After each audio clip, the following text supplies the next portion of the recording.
My name is Shireen. I am the founder of Grace Valley Wildlife Rescue, which is just outside Greyton in the Overberg.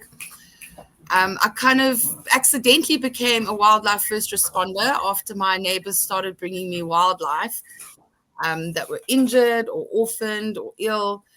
And I realized there was nowhere in the Overberg for me to take these animals. I had to travel very far to get these animals to a permitted rehab center. So I did some searching, and my searching led me to Wildlife Rescue South Africa, where I met Michelle Watson. And she offers wildlife rehabilitation training through the International Wildlife Rehabilitation Council. And I went on one of her courses. And to my delight, I realized that she had moved to Pringle Bay, which is only an hour away from me. And together with the Kuchelberg Biosphere, they created the now permitted Kuchelberg Biosphere Wildlife Rescue Center, which is the only permitted multi-species rescue and training center in the Overberg and even in the Western Cape that can take on a wide variety of species. Many of the other permitted centers we have can only deal with certain species. So this has been quite a game changer for us here in the Overberg and the Western Cape. And as you can see, there are a lot of owls that have come through the rescue center. These are just some of them, and I'm going to share just some of the good stories with you. So on the top over here, you can see these two little barn owls. They were found at a farm just outside Greyton here. We tried to reunite. We took like a good 24 hours. The parents didn't come back at all. There were no sightings, which was very, very unusual. So I got them to the rescue center, and you can see here they grew up to be quite beautiful, and they were able to be released back into the wild, which was an awesome experience.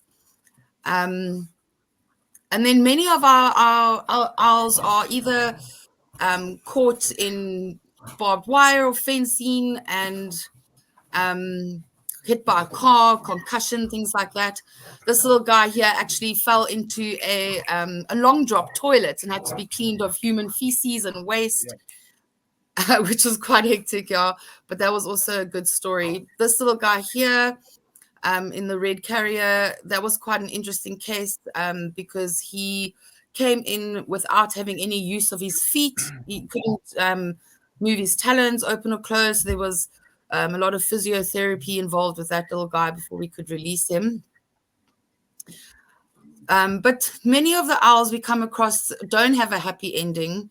Some of them are hit by cars, and others, this one on the right here, was a terrible instance of being caught up in a barbed wire fence at a farm. But the worst threat to owls is poison. And despite what any poison company tells you, there is no such thing as eco-friendly poison. They'll even go as far as to say that it doesn't affect, have a secondary knock-on effect to predators, but that's simply not true at all. And, it's any kind of poisons, snail bait, birds will eat the snail bait, not just the snails. So, and obviously our rodent poison, those have a horrific effect. I'm going to show you a video now that's quite graphic, but I do believe that everyone needs to see what happens to our wildlife when they ingest poison from an animal that's eaten poison. If there's one thing you take away from this webinar today is to pledge to go poison free. So rat poison acts as an anticoagulant, which inhibits the formation of blood platelets.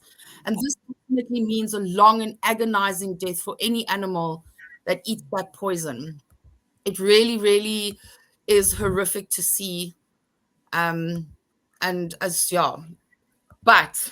this is where our hero, the owlbox man, comes in.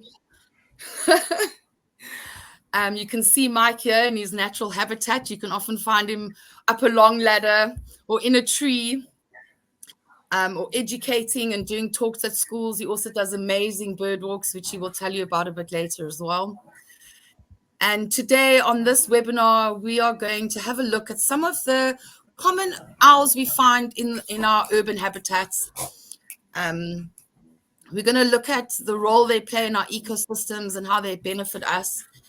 We're also going to take a look at threats to owls and also offer some solutions on what we can do to help them. And then Mike's going to show us some amazing photos and videos of his owl habitat boxes. And then you'll get a chance to chat with Mike and ask any questions that you may have. So, yeah, I'm going to hand over to Mike now. And mute myself. Cool, Mike. Right. So, yeah, thanks for having me.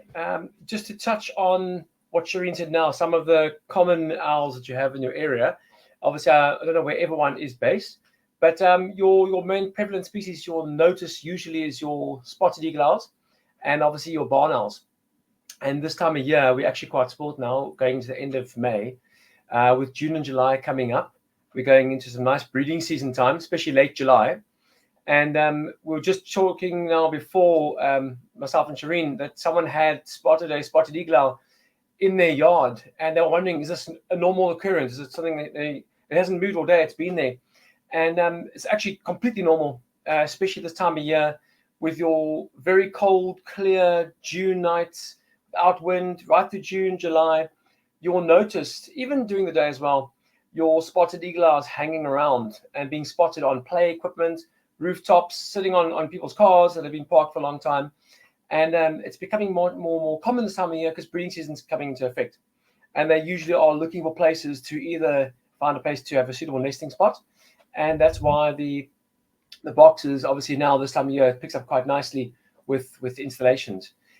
Same with your barnies as well, or barn owls. You'll find as well late August, they'll start getting very active as well. And as we go into breeding season. And that's the whole thing I wanted to mention tonight is just certain things to look out for in the areas you live, especially now with it getting cold. We're going to have a lot of rodents that are coming to your rooftops. So I did a lot of rodent proofing, and with that video that Shireen showed with the poison, it's a hell of a knock-on effect. So with it getting colder, we've got squirrels and you've got rats and you've got mice, and they're coming into rooftops and they're looking for warm spots, especially around your geysers. And it's a quick fix to put some anticoagulants, rodenticide from the shop, put it in the roof, and you think problem solved. But the problem with that is these rats are thirsty. They are bleeding out, and they take 4 to 12 days to die, an agonizing death. And they literally go out looking for water. And the biggest thing is your stormwater drains. So you would be amazed what lives beneath you in your stormwater drains. These animals are not stupid, and they're using the stormwater drains to avoid traffic, and they, avoid the roads getting hit. They go looking for water, and it's not just the owls, but everything else that's using it, your caracals, to your mongoose, whatever else, is actually picking up and eating on these animals, and they're obviously getting secondary host poisoning and dying. So the biggest thing is that we need them a lot more than they need us. And if we start living with nature, i.e. with the raptor boxes, give them suitable habitat spots, and not using poisons, we actually will benefit symbiotically. We'll both benefit, both them and us. And again, we need them. More and more people are moving down to these certain areas. More and more developments are being built, and more rats are spreading. For every city, they say citizens of city or residents, there's as many rats below you living in the streets. So just put that thought in your mind for a second. At the end of the day, it's not just the poisons that are problematic, but it's things that we do. So I do a lot of bird walks, and I like to bring this point up. But as a fisherman, responsible fisherman, putting it out there, people leave line lying around, and it's a lot of the time fishing line causing issues all the time, especially with the cormorants and duikers and your water birds, even your herons and your bitterns, constantly getting line around the beak and around the legs. And it's not just these things, but your braid tags, leaving out your braid tags, leaving out the rings on the bottles, plastic bottles, and your hair. So people would think, are you mad? How's hair affecting anything? But you'll be amazed how I've seen with people brushing their hair, and they take that hair and they put it in the bin, and the guys go scratching in the bin, and it goes out into the road, it blows on the road, and it gets caught in birds' legs, and it becomes just as detrimental as fishing line. And not only that, but in terms of speaking of litter, I've seen owls in Constantia, behind the new Constantia Emporium, where they literally have been regurgitating. So obviously what they'll eat, they'll digest, take in all the good nutrients, the calciums, the potassiums, whatever else they need. And a few hours later, what they can't digest, they regurgitated a regurgitated pellet full of bones and fur packed, you know. And I've seen stockings coming out in pellets, shocking things that people have been lying around and just leaving discarded. So there's a lot of things that we want to think of, you know, if we want these birds around us, and the goodness that they're doing is also what we're putting out there, what we're leaving out there. That's a big problem. And it's just awareness. It's awareness. It's education at the end of the day as well. Another thing is, I don't know if a lot of people live in rural areas, or you're driving on dirt roads at night, or even just normal tar roads at night. It's going to be anywhere quiet. And you'll often see these owls come right for your headlights.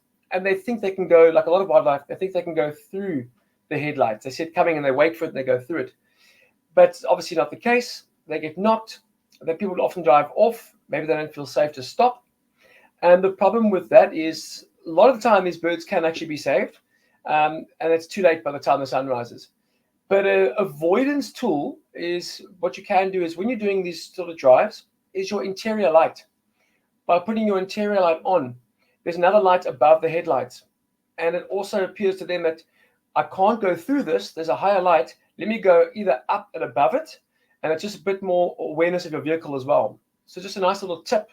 When you're going out, driving on a back road somewhere, put your interior light on where you know there's going to be wildlife crossing.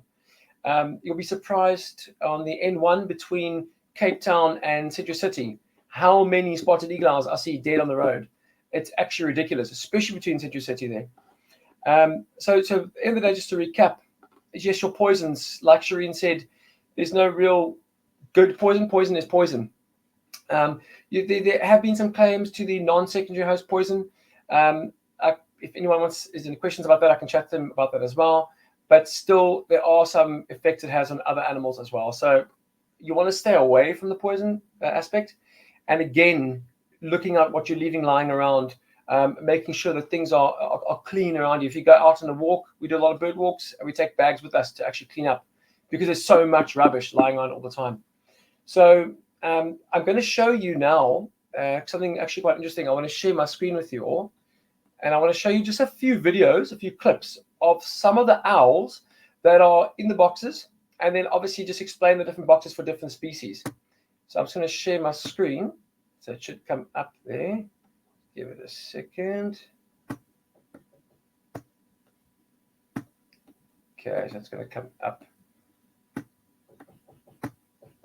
All right, so just, okay, looks like it's come on there. Okay, I'm going to just talk during it. So I've actually taken them on mute. So let me start off quickly with the spotted eagle owl. So our spotties now, like I said, they're going to start becoming very active now. And you'll find right now, especially late July, up until even December, early Jan, you'll still find a lot of these guys nesting in that. So I want to just show you quickly what to expect here. So this is a video here of a young spotted eagle owl. And as you can see, he's just getting ready, you know, to his little world, gauging the world out like a human would do, like a child would do with their hands. So these guys are doing, they don't obviously have hands, they're doing it with their little eyes, getting used to his world. I'm sorry, rewind that quickly to show you that head bobbing. And if you are worried about the panting, it's also a very hot day. So obviously his way is cooling down. You'll see it's an open box. And a lot of people say, but hang on, wait, hold the bus. Why is it so open? The spotted eagle owls like the open window box. It better, how can I say, resembles a natural V or opening or hollow in a tree as one would find. And this little guy here, you'll find when they hit about 5 weeks old, they will literally jump out the box and they land on the floor. So I like to position these boxes where there's some soft undergrowth where they can softly land. Takes them 2 to 3 days on the ground, and they actually start making their way back up into the tree or higher branches and higher spots, even like rooftops and that. People will often say, I saved this bird, I picked up this bird, and I went to pick up this bird, it must have been sick. At the end of the day, I'll show you another one quickly. At the end of the day, they will fall out the box. They come out on purpose around 5 weeks old. And like a natural nest as well, they will come out. And this is completely normal. The best advice I can give someone, here's a female sitting on eggs. The best advice I can give someone is if it's not detrimental, there's no dog without a lead that's a vicious dog. There's no one who's going to go and take the bird, because sadly people do take them. They try to make money off them. It's shocking how you'll find that. If it's in an area where it's safe, leave the bird alone. It's going to be fine. The parents are going to feed it on the ground. So when they fall down, the parents will feed it as it is, 2-3 days on the floor, starts getting up into higher bird sites, and it'll be around for a couple of weeks while the parents are still teaching and nurturing. By around 7 weeks old, you'll actually battle to tell a lot of the difference, with the novice eye when they're in the tree next to the parents. So I'm going to wind this one quickly up for you. I love this. So this was in Durbanville, and it's actually on a raised stick just to get some footage to see how she was. She actually had one chick who successfully was raised.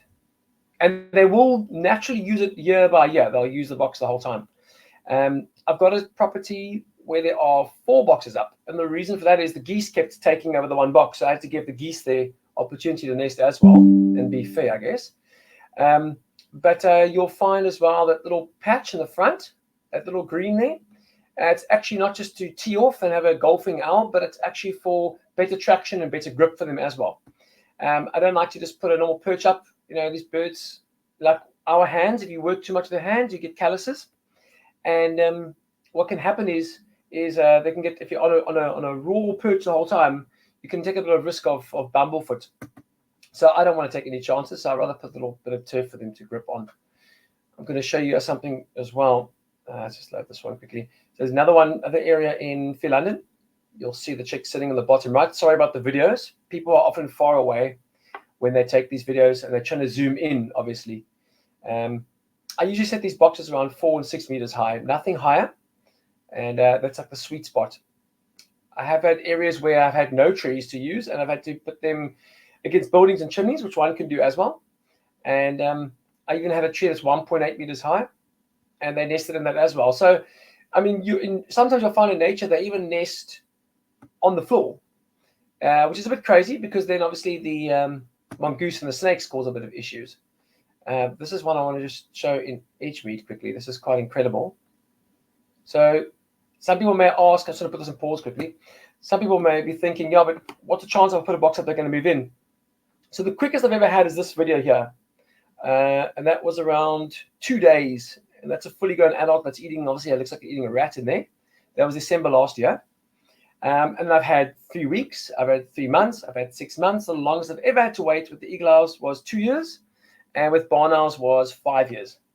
So it also depends, on the area, where the box is going to be put up, what is prevalent in your area. There are a few little tips that one can do that I can share as well to better attract them. I just want to just put this on play and see if you can spot grabbing the rat there and stripping it. So like I say, very, very quick. I don't really like using palm trees, but it worked brilliantly. Now the videos, like I say, I'll just play that again. So if anyone missed that, it's quite an awesome video. That, I mean, he's literally sitting on the perch there, stripping his food. Another sign, if you ever want to know where these birds are nesting naturally, is if you take a dog for a walk and you're going on the road under a lamppost at night, is to look at the bottom of the lamppost. It'll look like someone has spilled paint. And the biggest thing is it's the calcium-rich droppings that are falling down that they're dropping. And if you look up, you'll often see them on the lamppost, using the lamppost to hunt at night, which is pretty amazing. So they've almost adapted to the way we've overdeveloped, especially here in the northern suburbs. Really overdeveloping lately, especially Durbanville side. And I want to pause that quickly. And you'll find that a lot of them are doing very well, moving in and living side by side with us, especially Parklands and Tableview, the barn owls, tons of barn owls and chimneys, often getting calls with barn owls and chimneys. Just want to remind us, it's not the best quality video. It was taken with a cell phone from quite a weird distance. But this is a spotted eagle owl box, but it's I still call them Jim the Gene, African harrier-hawk, that was hunting inside this eagle owl box. And that's just one thing I want to point out, is that with the eagle owl boxes, I'm going to just loop that video so you can see it. When you put an eagle owl box up, a lot of the time people let me know, hey, a squirrel moved into my box. It's actually not a bad thing. I love squirrels. I do a lot of squirrel boxes as well for them. So they don't live in houses and rooftops, but they live in the box. But the harrier hawk is not stupid, and he knows, and he actually sits on the box and he hunts squirrels out. So effectively, with an eagle owl box, you do stand a chance of having 2 different species of raptors. I think that's a pretty epic video, that. With something Shireen mentioned earlier, she mentioned about the barn owls they had and trying to get it back with the parents, which is fantastic, which we always try and do, obviously, if that happens. In a lot of circumstances, you'll find, and with garden bird varieties as well, across the board, if you find, let's say, for example, I'm going to show you this barn owl here.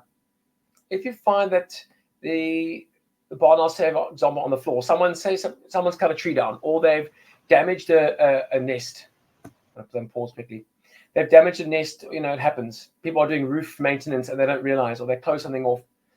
You can usually take the bird and within close proximity to where it was found, place it in a fake nest. So as a prime example, I'm just rewinding this. This is a barn owl in Montague.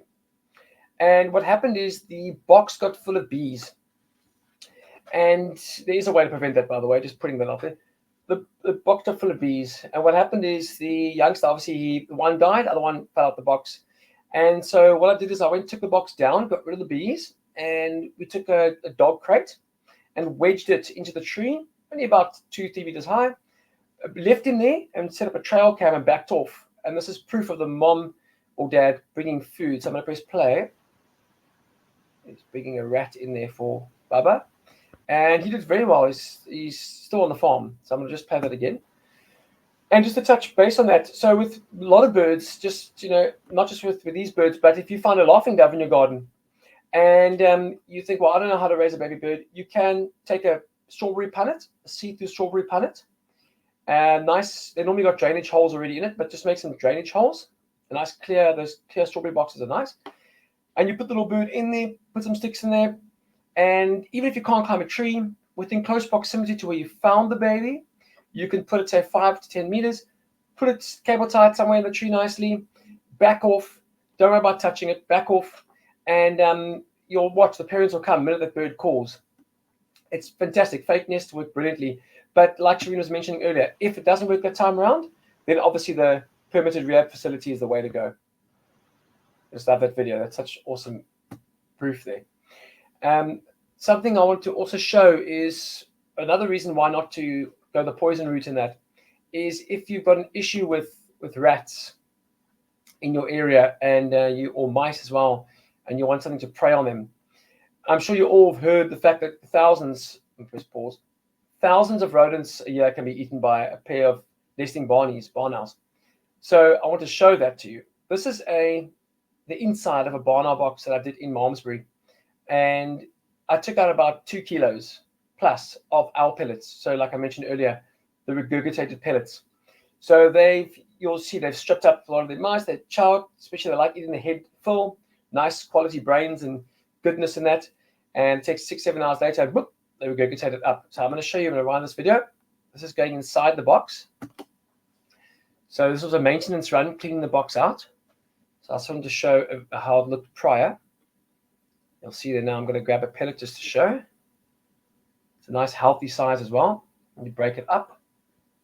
And you'll see in this one, there's like nice jawbones and teeth and a lot of the times unformed little skulls. I've gathered the mouse must have been like a pregnant mouse or something. It's quite fascinating. This is the one bag that I took. There were 2 bags in total. So this was just to show how much came out. And then I break it all up and then place it around a nice tree, wet it, and the client can use it as a bit of compost. But just to give you an idea, so if you can imagine if these guys are nesting and feeding so much on these rodents and we aren't doing the responsible thing and there are a lot of poisons out, can you imagine how detrimental it'll be? Just to show you that. I wanted to bring something up very, very interesting, is this video here.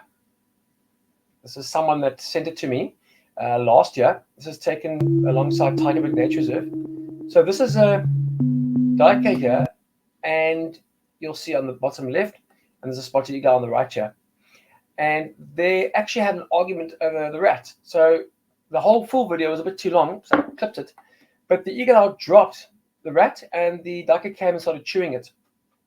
And Mr. Owl, not very happy, because his food's obviously been taken. And this is another reason, again, if you think about poison, the knock-on effect, a lot of your antelope species can't really, they don't get all the goodness in their diet, so they get a lot of minerals in that and foods from this rat, for example, and it's quite a common thing to chew on these carcasses, or chew on the kill that the owl has made.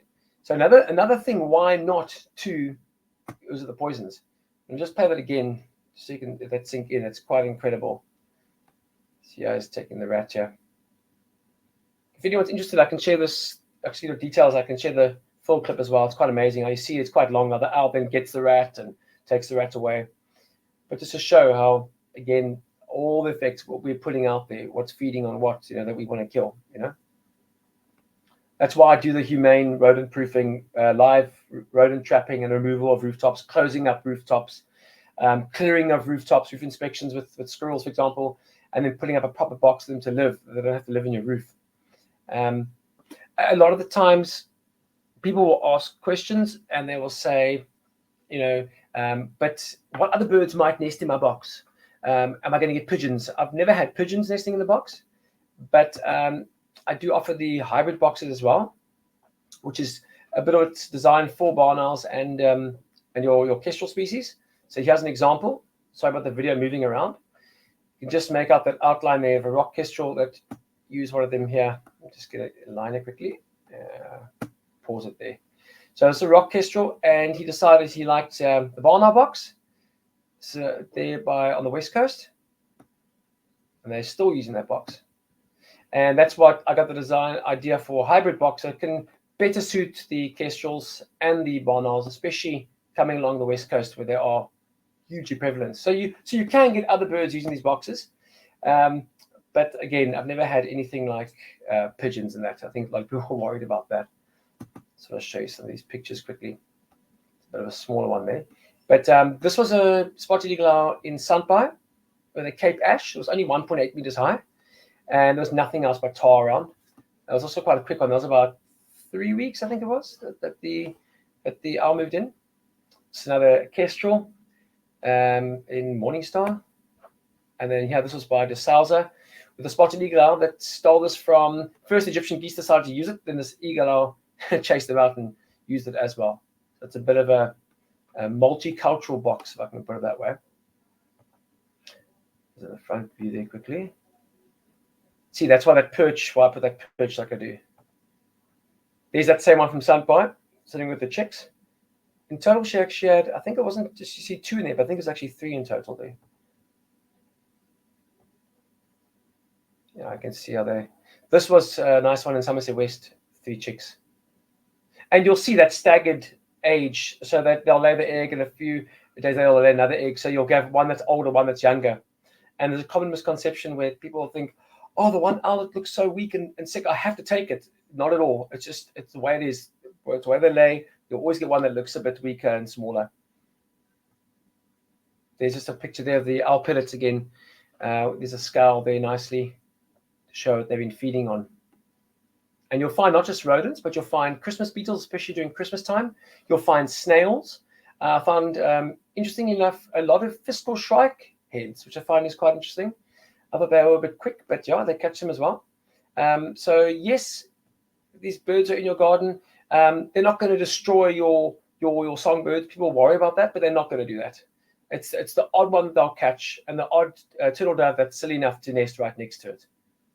So there's no threat there. There's a nice one there. It's a male and female. She was actually sitting in the box, and the male was bringing her food, which is pretty epic to see this. This is completely, quite a cool one. This is obviously jackal buzzards. This was a nest jackal buzzards made, and they like making it in pine trees very high up, but they don't make bad nests, but it's normally very high up on the edges of very weak branches.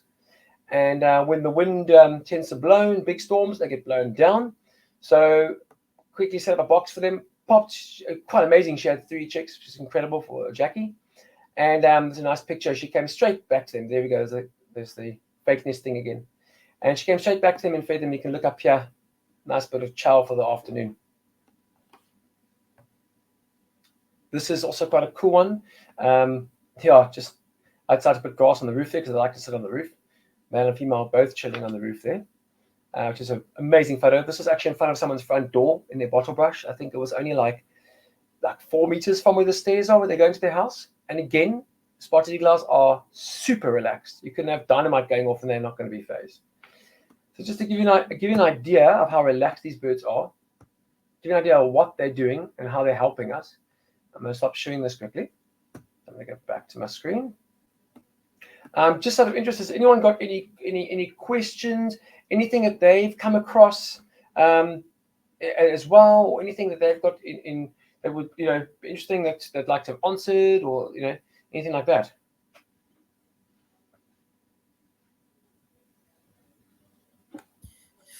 So we've got some questions and comments in the chat section. We've got someone from Pretoria. We've got people in Pinelands and in Paul. So I know we've got some Greyton people as well. Someone says here, some people might not want to drive with their interior light on, especially in an unsafe area, as if then woman alone in the car can be seen. Maybe we can put some reflector tape between the lights on the bumper in front. Would that work? Absolutely. It's actually a good point.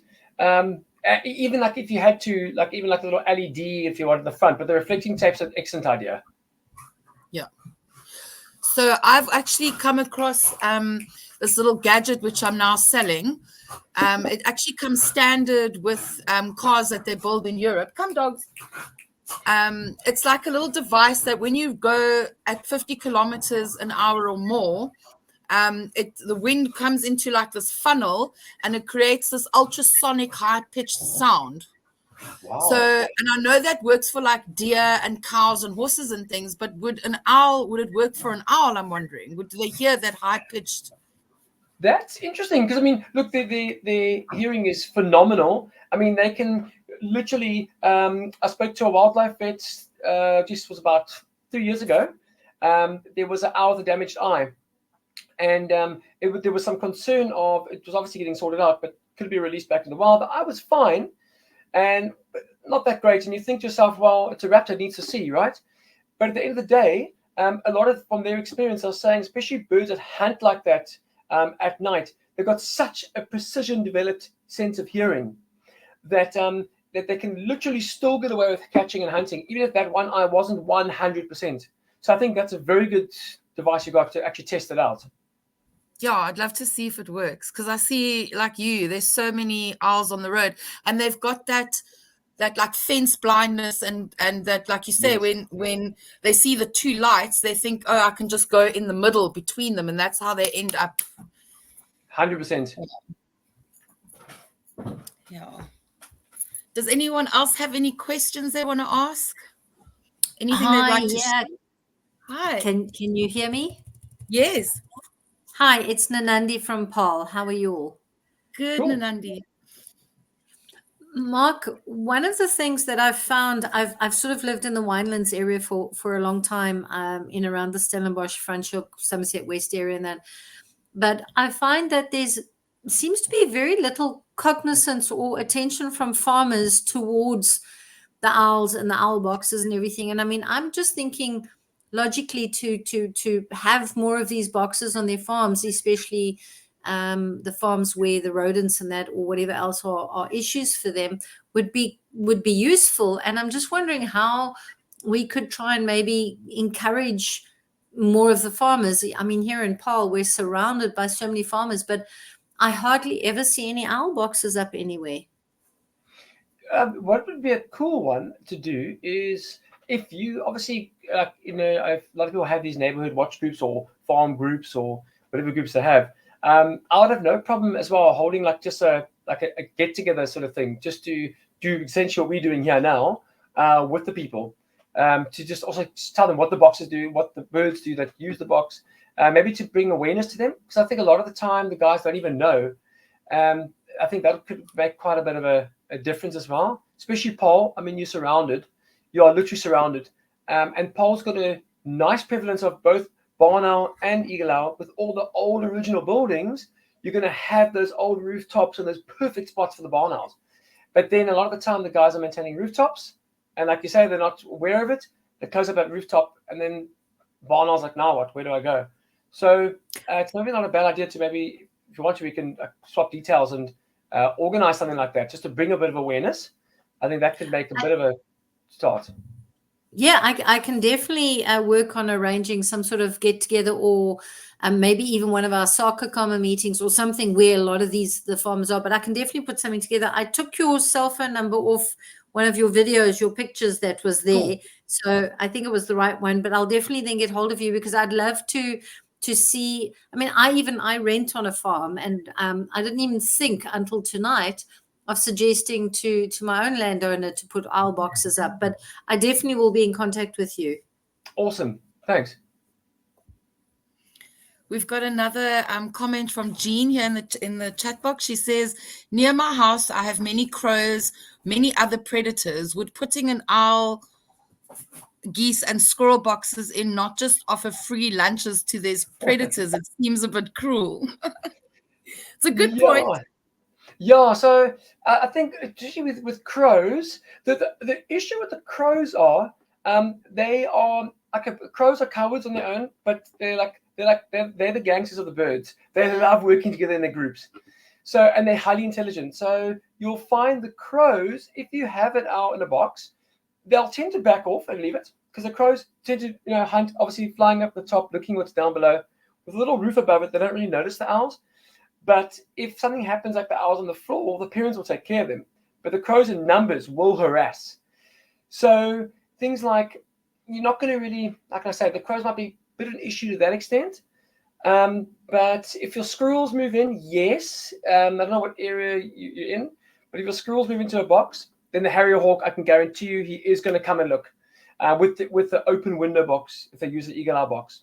But if the squirrels are using a little squirrel box, it's got an anti-predation hood, so nothing can get inside there to get to them. So there's ways to work around, so at least you're not offering too many free lunches, if that helps.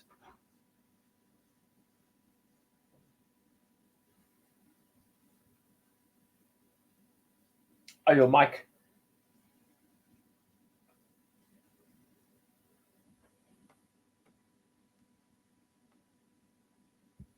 Okay, so I'm just giving some information, sorry, in the chat about where people can find a range of the boxes on our website. But can you chat just a little bit about installing and the costs involved there? Yes.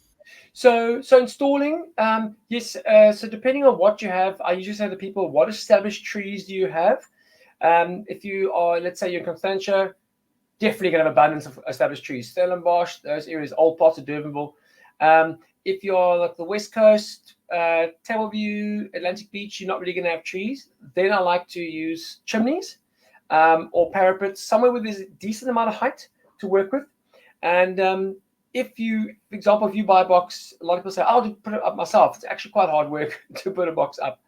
So that's where I come in. So I think what we can do is, because it all depends, what area you're in, what is the extent of the installation? Is it going to be a high chimney, or is it a nice set-aside tree? It affects, obviously, price as well. So if I can leave my number here at the end, if I can tell Shireen, I can leave my number on there. You're welcome to contact on the email or cell phone, and I can help you with that, give that information. Amazing. So I've put the link in the chat so that you can see the range. Mike also does back boxes, gecko boxes. He mentioned his hybrid box as well for barn owls and your falcons.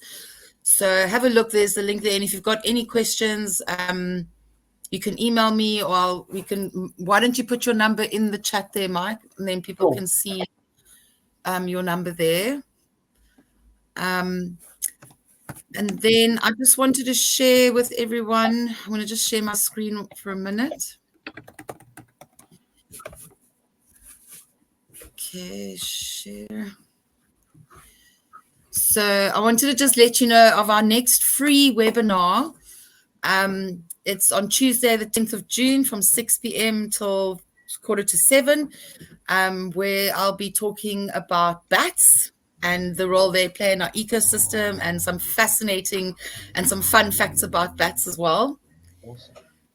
And then I also do a wildlife first responder training workshop online, and it includes a manual. And this, guys, sorry guys, my dogs are obviously going crazy. Come here.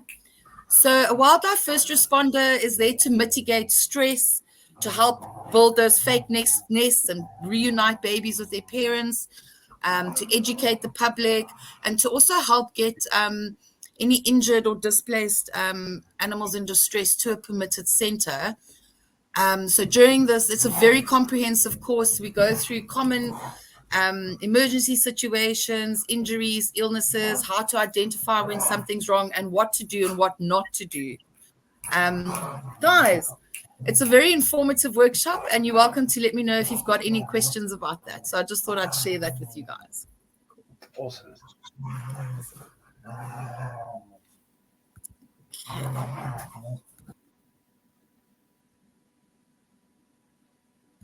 No more questions? Anyone have any comments or stories they'd like to share?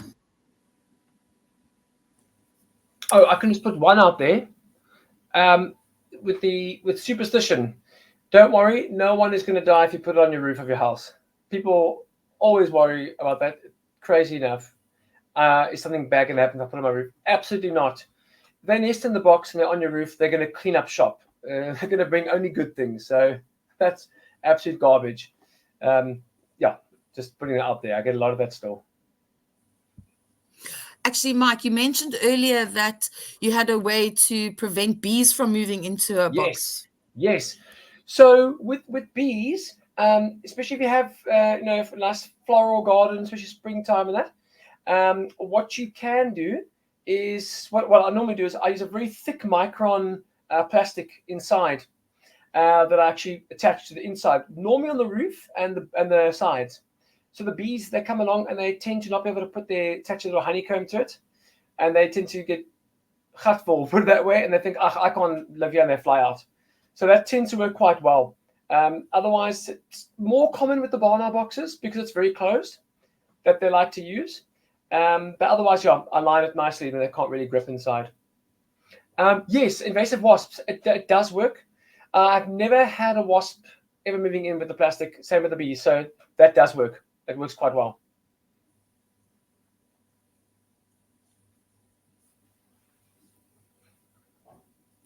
Oh, sorry, one thing as well. If anyone lives anywhere between close to Stellenbosch, every second Saturday, I do a wildlife nature guided birding walk. It's at a place called the Pink Geranium. It's just on the R44. So I put my number in the chat. You're welcome to pop me a WhatsApp. I can give you more details. The next one is the 7th of June. And it's an hour and a half. Very easy. We have people from the ages of 10 to 85. It's a beautiful spot. And then the owner is a horticulturalist, and he does a bit of the plants as well. And we even forage for edible flowers and mushrooms as well when they're in, obviously, season. And then there's a nice restaurant and a nursery afterwards to sit, look at the plants, have a chow. But we've seen things from grey duiker to bat-eared fox to paradise flycatchers to Goliath herons, which is a miracle. So really a nice sweet spot, the Pink Geranium, every second Saturday. Mike, cool. Is that Stellenbosch west side or Stellenbosch Paarl side? Which side so that's closer towards Stellenbosch side. So as you're going where the old Tigerberg Zoo used to be, literally across the road. Okay, yes. Yeah. Okay. Facebook page, yes, I'll actually post it on here. Just writing in here quickly. And there it is. Cool, that should pick up. Otherwise, just Google. I'm going to put your Google.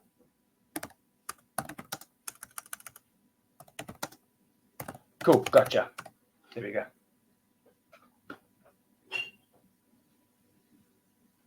Other species using the box. So that's actually a cool question. The Cape Eagle owls, no, not really.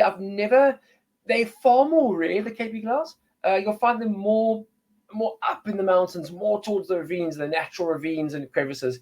Like when we go up in Baines Kloof and that, there you'll see them. But I've never had the KPs. It's normally the spotted eagle owls that use the box.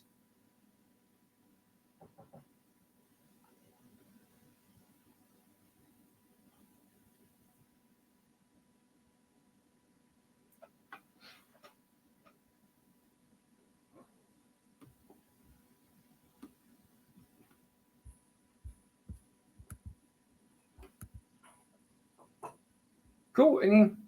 Anything else? Just hoot. I just want to say thank you, Mike, so much. I know, like, you do so much for injured owls and so many things for our wildlife. So I just want to thank you for that as well. Nah, cool, man. Thank you.